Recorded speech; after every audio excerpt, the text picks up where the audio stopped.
This is definitely a day 3 audience if financial crime is exciting for all of you. Thank you for being here for our Financial Crime Threat Intelligence and Global Resilience program.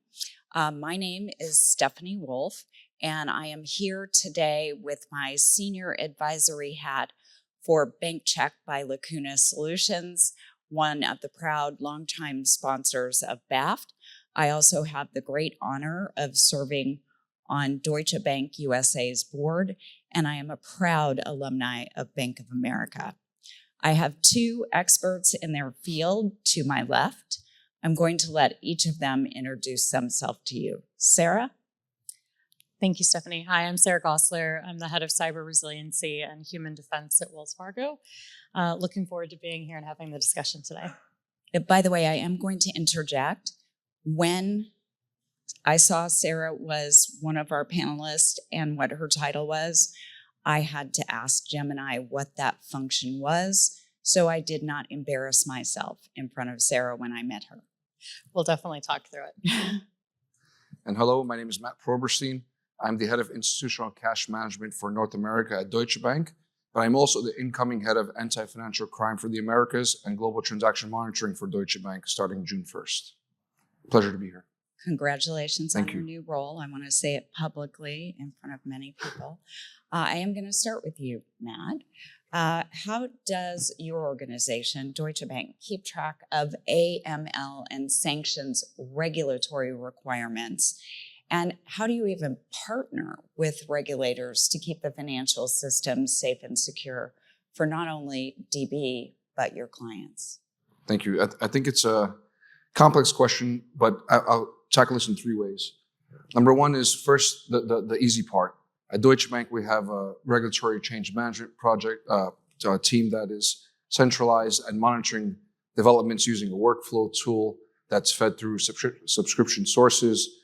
And they're looking for developments continuously. They're assessing applicability, impact assessments, and where there is something that requires a change or adoption into our policies and controls, then we govern that through our governance councils, our fora, create action plans, and so on. That's like the easy part. The hardest part about this is the influence. When you're reacting to such developments and you're seeing from them for the first time, then it's too late.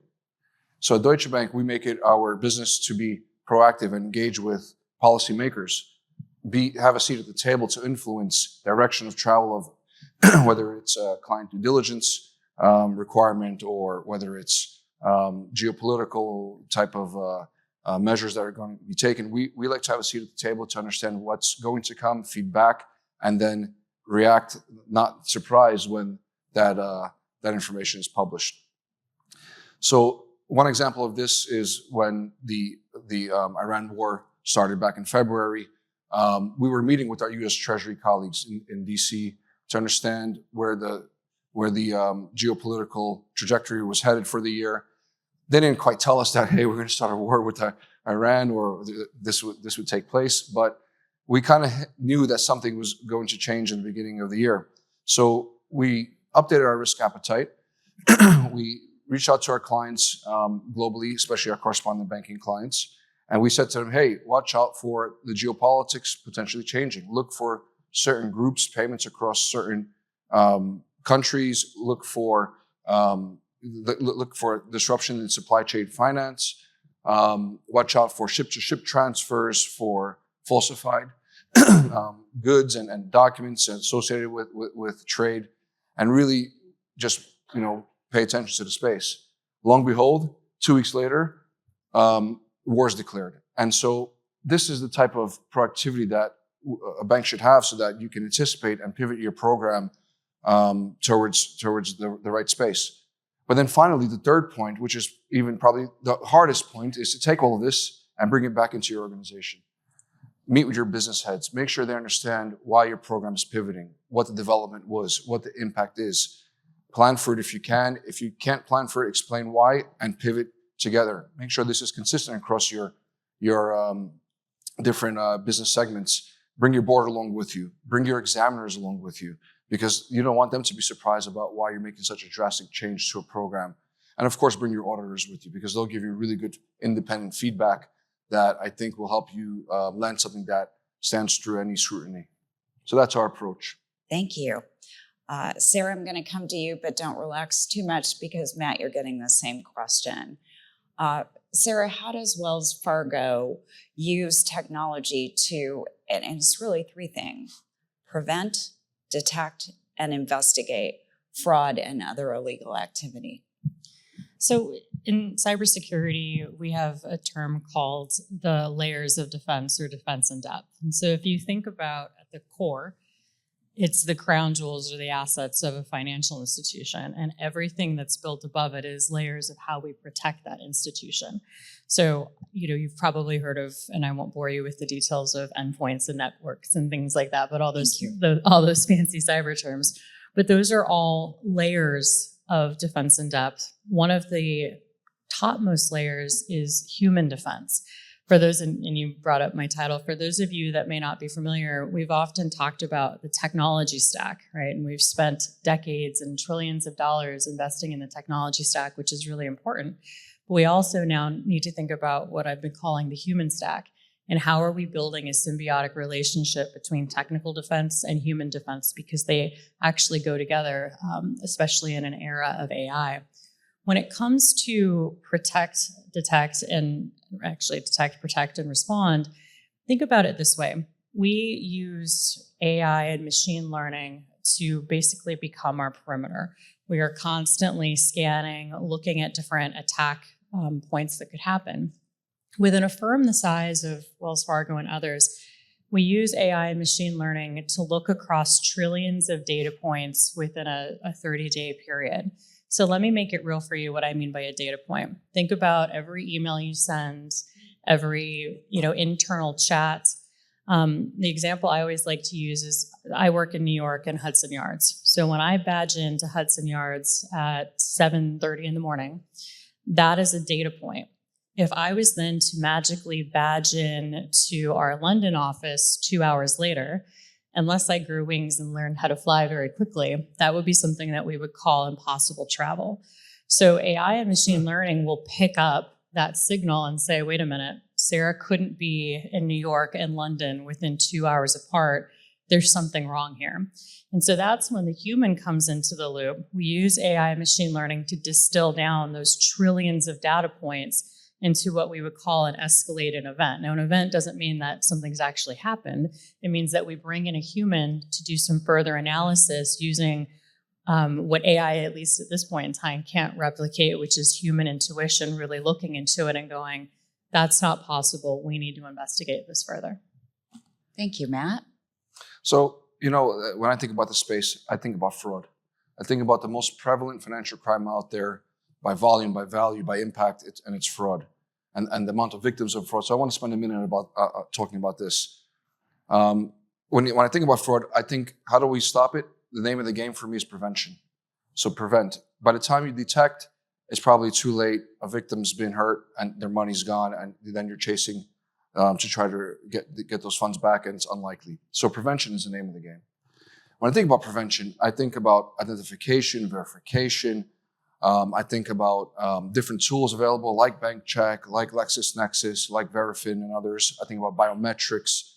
But then what are we really facing when you talk about fraud? So I'll talk about three different situations I've encountered recently as part of Deutsche Bank. Number one is voice over technology. We get calls of impersonators pretending to be our clients who want to move money out of an account. They have all the data, and they sound like the client. But the only difference is they call us at the wrong time. The client calls in the morning always, but we know that a call in the afternoon is a little bit weird.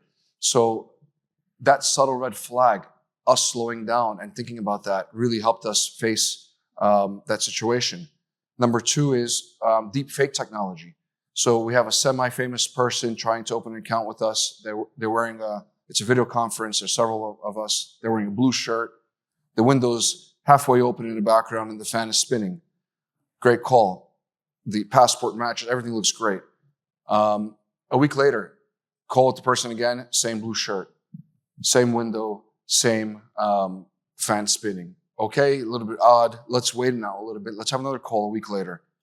And we see that third call, it's the same exact scenario.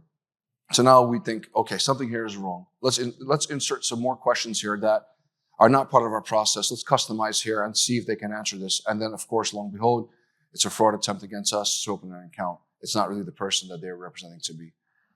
And then the last and most interesting and most dangerous, I would say, is in-person fraud. Impersonation of people pretending to be others, wearing masks or not. So we had a situation where bankers met with a whole entourage of a famous person and themselves at the Intercontinental Hotel in New York City. Great meeting, translators present, lawyers, everyone you can think of. They're ready to place a huge deposit with us, and we're excited about it. Everyone looks real, right? You cannot tell that there's an impersonator in front of you. We leave the room. About 5 hours later, the NYPD call us and they say, hey, hold on a second, you were dealing with the organized fraud ring. This was fake. There's no way to know, but the way to know, the way you can really help yourself is just slowing down, looking at the subtle red flags.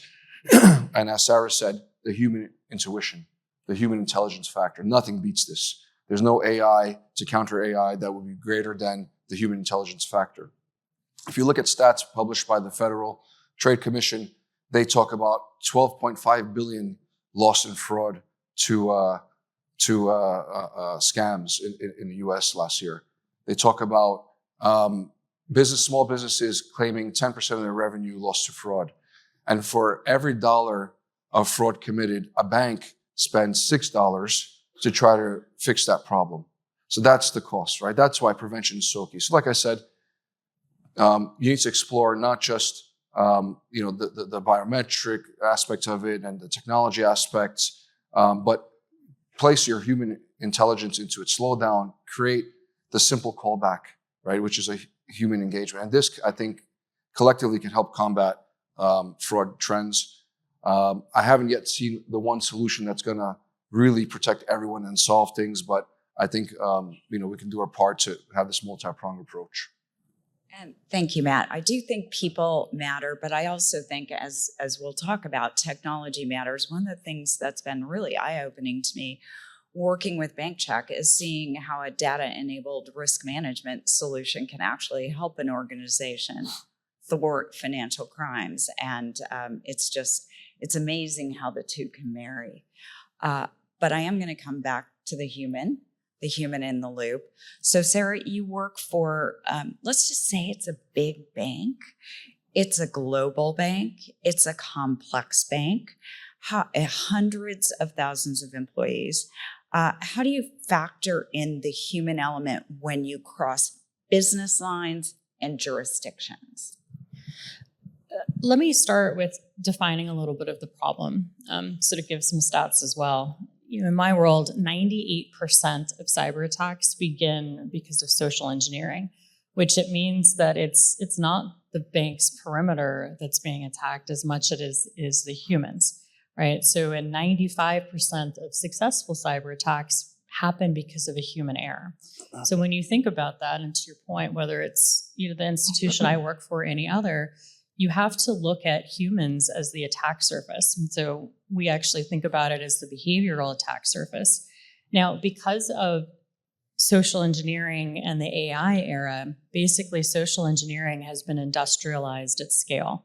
So what was once, getting those really badly written emails from a prince in a far off way that wanted to give you $10 million if you helped him with $1,000 up front, that's not happening anymore. So AI is allowing the speed of cyber attacks, and this is probably a dated stat as I'm saying it, is a cyber attack happens about every 30 seconds. With what's happening in terms of some of the AI that we've heard about in the news, that's going to get even less. And so more about that later. Yeah, we'll talk more about that later. So we have to be able to really meet people where they are, understanding that they are the targets. And this concept of, I'm sure how many people have taken that annual cyber training that you click through and don't pay attention to it and just want to get out of it? That doesn't work anymore. It never really worked, but now it really doesn't work. And it's focusing on role-based training. So looking across our firm and thinking about, and again, back to my point on the crown jewels of a bank, what roles could make significance in terms of people being able to access that. In cyber, it's something called privileged access. Who can move money? So the way that you train a person with systems access versus a financial advisor versus something that people often don't think about are executive assistants. How they have access to senior management's email. They could be socially engineered. So it's tiering how people, in terms of their risk, could be targeted, and then training them to be resilient. And you said this, most attackers are focused on creating urgency, because in urgency, you're just reacting quickly, and it's about the pause. Teaching folks that if something doesn't feel right, back to this concept of human intuition, think about it and pause. One of the problems is that organizations have designed process to recognize and reward speed. But in the world that we're living in now, it's in that theme that attackers understand that if you're moving too quickly, that's where mistakes happen. There's a really famous case that happened in 2023. It was about a CFO in Hong Kong. And what ended up happening, I'm sure you know this. So an employee shows up to a Zoom call, and there are other people on the call. He believes that he's sitting in front of the CFO, and the CFO is directing him to move money. Well, come to find out, the only real person on that call was the employee that was asked to move money. If you think about it, if you, like, as part of a societal construct and at work, if the CFO calls you and says, do this, we're all hardwired and trained to say, yes, we're going to do this and we're going to do it quickly, because if we don't, that would be bad for our careers. Again, attackers understand that and they're exploiting it. And so now we're having to, one of the things that I focus on in my role in human defense and resiliency is looking at what are the processes built into workflows that attackers are aware of and actively try to exploit. And either through technology and tooling, how do we create kind of a protective barrier around the human? Or where we need to, and it's not influenced by tech, where are we building and changing workflow processes where it actually incents human behavior to pause and think and not just respond quickly? Okay, that saving grace was great, because I was getting more and more frightened as you were continuing. And Stephanie, can I just say something about that Absolutely. example? Because we spoke about that example in Hong Kong, in China, and all over APAC. So imagine you're joining a Zoom call and you see all of your colleagues, right? You see all of your colleagues there. Who has access to that information of what your colleagues look like, of the calls you've been on the discussions that you need to talk about? Think about the amount of information that someone needed to infiltrate and get to be able to create that type of scenario. And then the person who gets the order to wire, I think it was like 50 million, or I can't remember the exact amount. $25 million from an order that they received in a setting of all the team members and all that. It's kind of like odd, right? Like someone should that person, maybe they should have slowed down and thought, hey, something isn't slightly right here. I need to go ask another question and double check this. And that's what, the scammers and the hackers, that's what they're praying for. They're looking for people just to move fast, not care, react. So the human intelligence factor, actually caring about what you're doing, really makes a difference. And that's where sometimes slowing down or asking another question, I think, makes a lot of sense. But just imagine that scenario. You show up and you think you're presenting to your board. It's not your board. It's some hacker. Don't wear a blue shirt. So thinking about, this is obviously a concern of the regulators as well. And we all represent organizations from around the world. Matt, how do you deal with, on a financial crime perspective, jurisdictional regulatory conflict? Because your responsibilities in your new role are the Americas, but you're part of a global complex financial institution. Yeah, thank you for this question. I think when I look back in 25 years of my career, I just think about what has been the anchor in answering this question. It's always been about what currency am I using and where am I using it. So the currency being used has always been the it factor. If I am in any part of the world, but I'm using dollar, I know that usage has to comply with US requirements. If I'm using euro, similarly, I have to comply with euro requirements. So that's been really the anchor for me. sometimes, of course, every bank here is going to say we have US, EU, UN, maybe UK standards applied if you've got international presence. But I think the complexity becomes when you're entering a jurisdiction that isn't as sophisticated, and you need to customize your requirements. So, of course, you're going to have your standards, but if you're fighting financial crime in an emerging market, that these standards in first world countries are not going to really apply one for one in that market. So you need to customize. At Deutsche Bank, we create special units. For example, if I'm going to enter an emerging market, I'm going to create a special unit that's going to monitor my payments to or from that emerging market. I'm going to add a little bit more awareness and eyes towards and process towards the transactions, the clients, expected activity, who the counterparties are in a transaction, what trade deals are going to have. So I anchor towards, of course, my requirements in the currency and home country and head office, but then I also customize and I make sure that I'm aware of the unique inherent risks in the market that I'm dealing with. And I'm going to stay with you, Matt. How do you use AI technology to help you with this process in fighting AML and sanctions crimes? Yeah. So we're doing three things at Deutsche Bank that I would want to talk about. Number one is anomaly detection. So in our retail segment, which is over 30 million clients globally, you can imagine millions of payments annually. We're looking for anomaly detection. We're applying all different types of data sources, similar to what Sarah described, to form a daily, dynamic, ongoing conclusion about the usage of the account by the client. We're aiming at anomaly detection, for example, more so for elderly people who have maybe cognitive disabilities and who are more targeted by fraudsters, or students. And so we're aiming at different profiles to make sure that we've got greater controls to protect and make sure that those populations don't fall victim as they're targeted more. And we're just putting information such as suspicious activity reports, payment misuse, blocks, returns, rejects, resubmits, any type of financial crime key risk indicator you can think of. We're mapping it to these accounts, part of that dynamic monitoring, and we're watching to see if there anything flags. That's internal AI usage blend that we are that we're driving using our account activity review system. Number two is something we call CAN, Case Agentic Narrative. This is where an alert comes out, and if anyone here has investigated suspicious activity, you know that your first stop is to explain what the alert is, look at the pattern detected, then dive into the originator, the beneficiary. If it's multiple counterparties, you're going to Google them, you're going to try to identify the purpose of the transaction. That's taking you a day, 2 days. Imagine CAN, which can give you the results in a minute. It puts everything together, your external data that you'd be searching for, your internal data that you've already had, which may come from law enforcement and other sources, and it gives you the full narrative where then a human can read this and speed up the investigative process.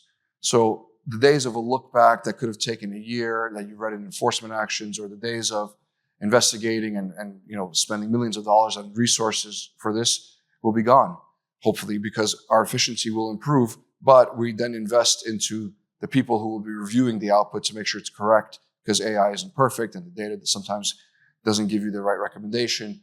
And so that's what we're exploring through our CAN process. Lastly, we're looking at graph technology to enable, and I know it's not necessarily exactly fintech, but it's kind of borderline, and I think that there's a fintech overlay to it that comes in.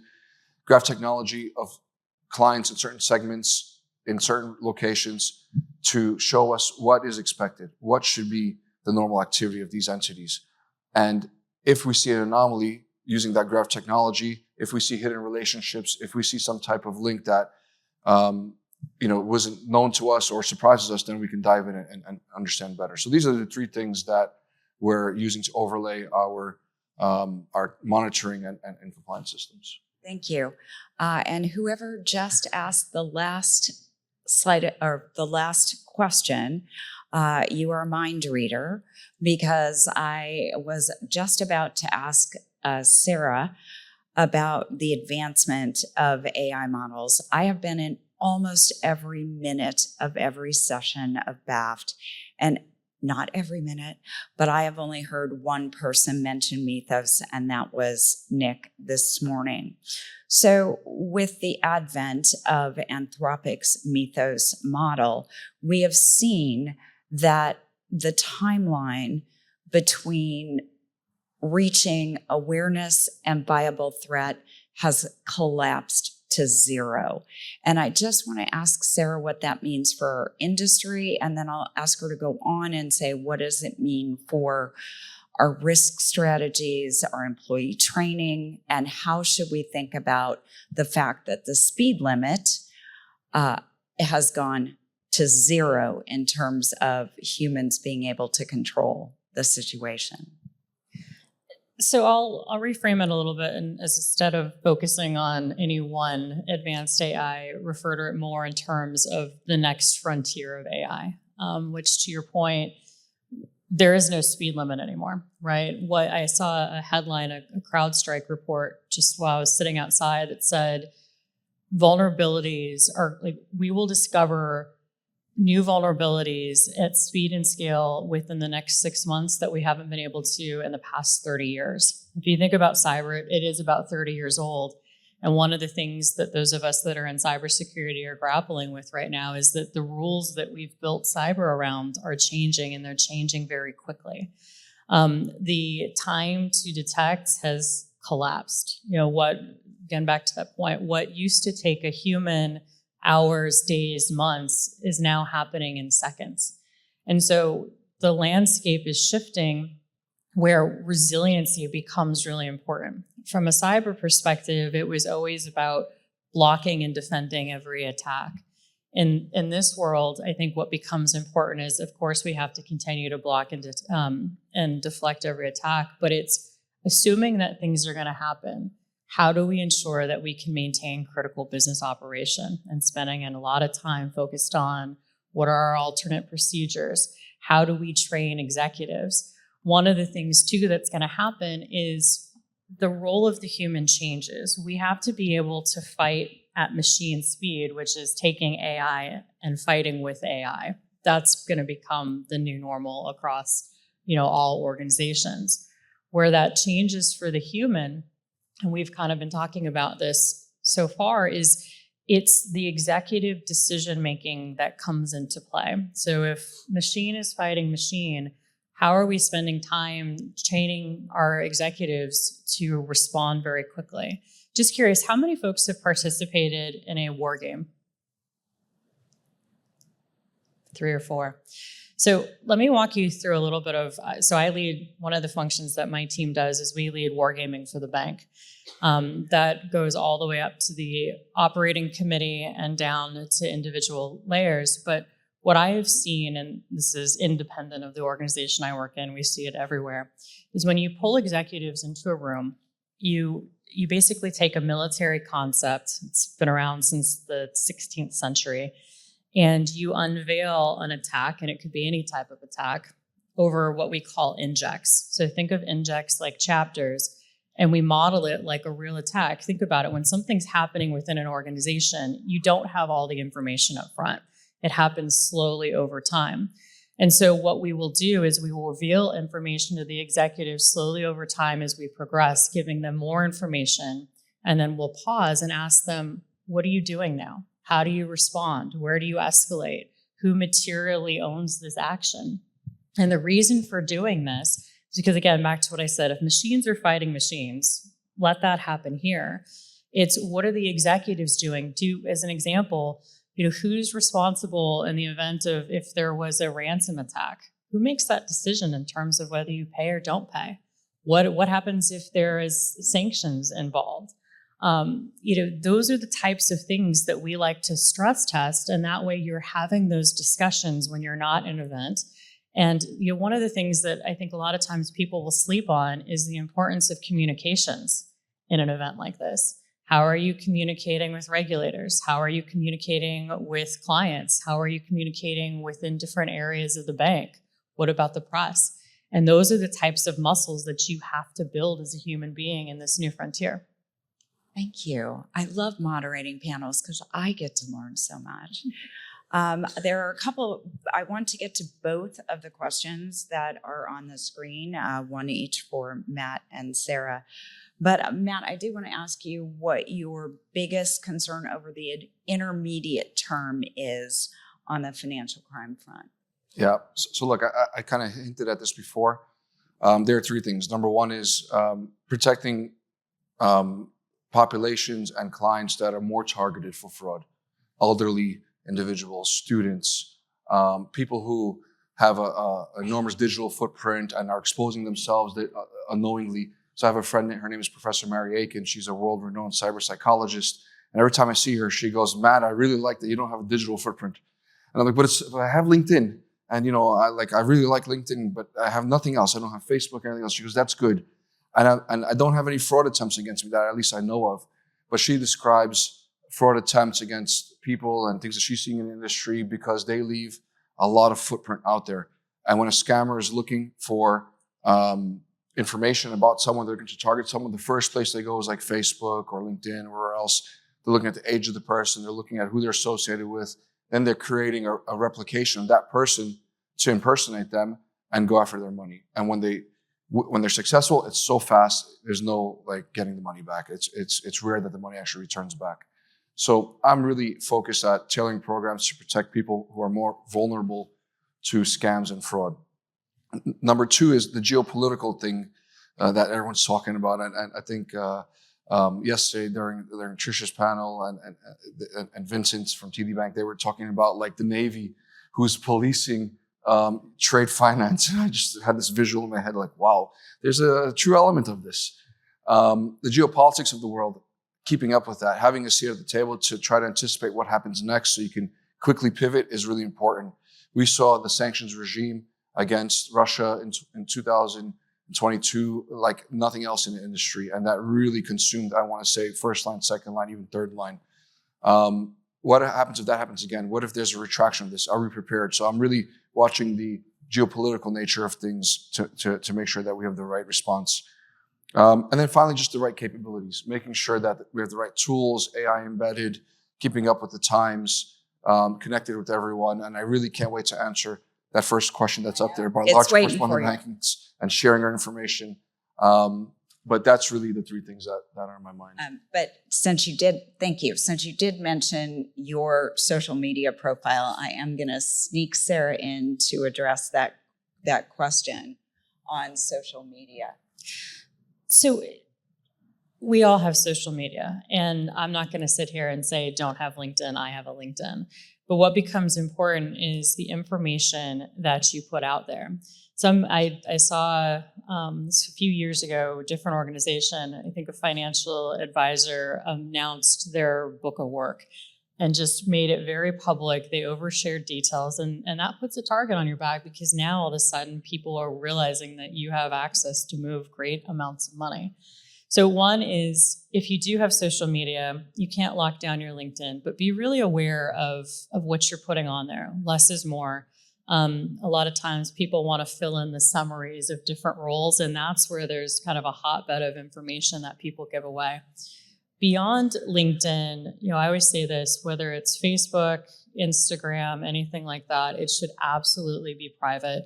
Just even think into the physical safety world. So many celebrities get robbed because they post when and where they're at an event. Attackers are able to really easily look up their home locations and know they're not at home. Another thing that's happening a lot, back to kind of synthetic media, is if you have videos online, people are able to, I think it only takes about 30 seconds, probably even less now, of a voice to be able to deepfake your voice. There was a case not too long ago about a kidnapping that happened. The person wasn't kidnapped, but an attacker called an executive, said that they had their child, had taken them from the school bus. The attacker played the child's voice, begging their parent, to help them. Those are things that are happening in real life, and it comes from social media.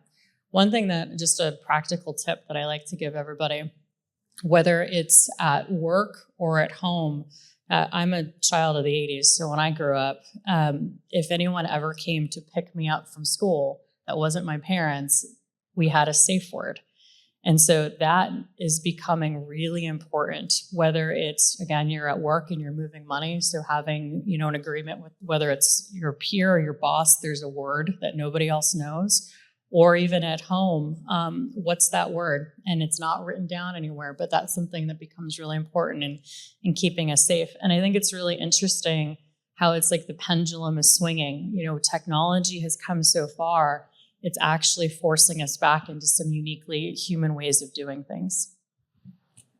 Good advice. My entire family has a safe phrase, and I assure you no one will ever figure it out but us. Matt, why don't you sneak in and address the correspondent bank question and the sharing of information with clients? Sure. So look, I'm excited about this because I've dedicated my last 2 years of my life plus towards our program at Deutsche Bank. Another signal that we're all really geeks in this room. I know. So we have a program at Deutsche Bank as part of our DBX advisory platform. It's called the Ecosystem of Risk Management. It's really a brand for us of how we manage risk. If you think about risk identification or problem, and you go back in the last decade or so, banks exit, banks interdict, they run away from the problem, and they hope that, and then they file a SAR and they hope law enforcement takes care of the issue. This is not our approach. Our approach is to really partner and disrupt the financial crime any way we can. So as part of our ecosystem of risk management, we believe that your controls are only as strong as our controls, and we have an accountability and a shared responsibility to each other to make sure that we're as strong as we possibly can be. And so what does that mean? It means sharing our policies, our processes, openly with each other so that we can benchmark. It means sharing intelligence. It means knowing if there's a problem with a client, you're going to get the phone call from us in partnership to say, hey, something really serious is here. Of course, we're not going to call and say, hey, the FBI just sent this subpoena to, about your client. And of course, you're not going to get that data, but you're going to get the hint that something really serious is going on and you need to act. And that's a partnership that we've actually installed in our first line of defense to be able to partner with all of our clients and share everything that we possibly can.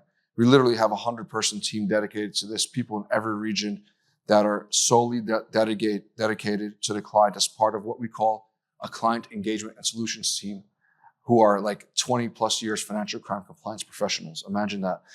So we're really serious about this, and it's complementary because we believe that it's necessary to be able to ensure access, inclusion, reach, financial literacy. And if we don't invest in this way, then we really think we're just behind the game. So that's our commitment. And we actually take pride in sharing our information with anyone who will ask.